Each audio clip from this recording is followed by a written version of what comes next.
Good evening. This is the LC Youth Drive Home Recap for Wednesday, October 23rd.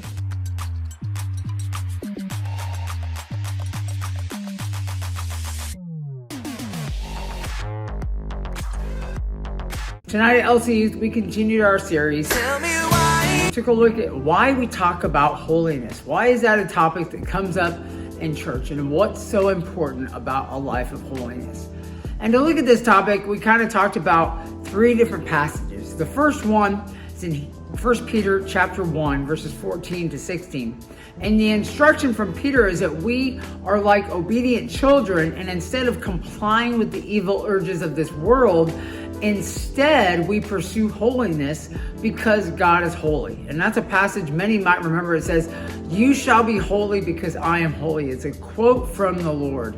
And it's a challenge to us that instead of pursuing the activity of children, which is just doing whatever we want because it feels good, we instead grow and mature in the Lord because God is holy. We follow his example of holiness for our own lives.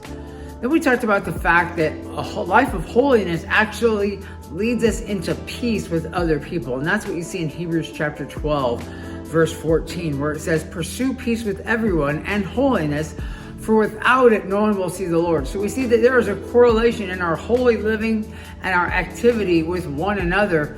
And it's a reminder that holiness is important because the holiness that we have in our lives from Jesus is what allows us access to the Father. So we should pursue holiness because it is what God wants for our life.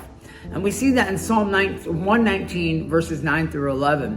It says, "How can a young person maintain a pure life? By guarding it according to your instructions. With all my heart I seek you. Do not allow me to stray from your commands. In my heart I store your words, so I might not sin against you."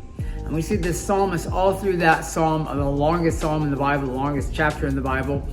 We see that this plea over and over is that the way of God is the right way for us, and the way of God is holiness. And the big idea is this: we talk about holiness because it's God's plan for my life. You should talk about holiness because it's God's plan for your life. And if there's a way that you think that leads you into something that you think is good, but it's not holy, guess what? It's not God's plan for your life. And that's why we talk about holiness, because we know that the life that leads down the holy highway is the right path that God is directing us in. So I pray that you would be encouraged in that this week you would pursue holiness, not just in your own life, but in the relationships around you. We love you. We'll see you soon. Have a great week.